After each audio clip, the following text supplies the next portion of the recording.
VAT অব্যাহতি পুনর্বহালের দাবি জানিয়েছে পাদুকা প্রস্তুতকারক সমিতি। প্লাস্টিক হাওয়াই চপ্পল ও প্লাস্টিক পাদুকার ১৫০ টাকা মূল্য সীমা পর্যন্ত উৎপাদন পর্যায়ে ভ্যাট অব্যাহতি পুনর্বহালের দাবি জানান তারা। শনিবার সমিতির উদ্যোগে ঢাকা রিপোর্টার্স ইউনিটিতে আয়োজিত এক সংবাদ সম্মেলনে একথা জানানো হয়।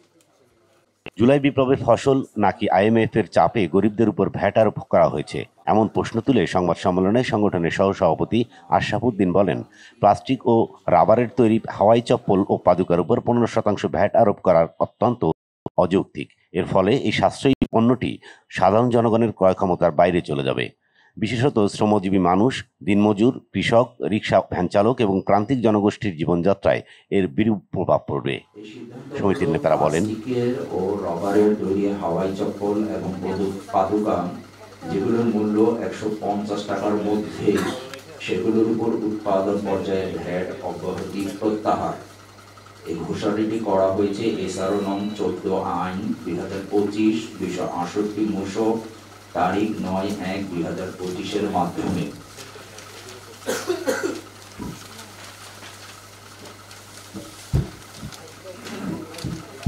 আমরা অত্যন্ত দৃঢ়তার সঙ্গে বলতে চাই, এই ভ্যাট আরোপের ফলে দেশের দরিদ্র জনগণ যেমন ক্ষতিগ্রস্ত হবে, তেমনি ক্ষুদ্র ও মাঝারি উদ্যোক্তা, কারখানা মালিক এবং কর্মরত শ্রমিকরা চরম অর্থনৈতিক সংকটের মুখোমুখি হবে।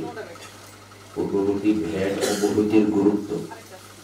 প্লাস্টিক ও রবারের তৈরি হাওয়াই চপ্পল এবং পাদুকা বিশেষত ১৫০ টাকার মধ্যে মূল্যের পণ্যগুলোর ক্ষেত্রে উৎপাদন পর্যায়ে ভ্যাট অব্যাহতির একটি যুগান্তকারী সিদ্ধান্ত গ্রহণ করা হয়েছিল ২০২৭-২০২৪ তারিখে এসআরও নং ১৩৭ আইন ২০২৪-২৪৩ মূসকের মাধ্যমে। এই সিদ্ধান্ত দেশের ক্ষুদ্র ও মাঝারি উদ্যোক্তা। সংবাদ সম্মেলনে সমিতির সাধারণ সম্পাদক মোহাম্মদ আব্দুল কুদ্দুস রানা, সিনিয়র সহসভাপতি মোহাম্মদ রেজাউল করিম, যুগ্ম সাধারণ সম্পাদক শাহজাহান রহমান সাজু, সহ সাংগঠনিক সম্পাদক আতিকুর রহমান সহ অন্যান্যরা উপস্থিত ছিলেন।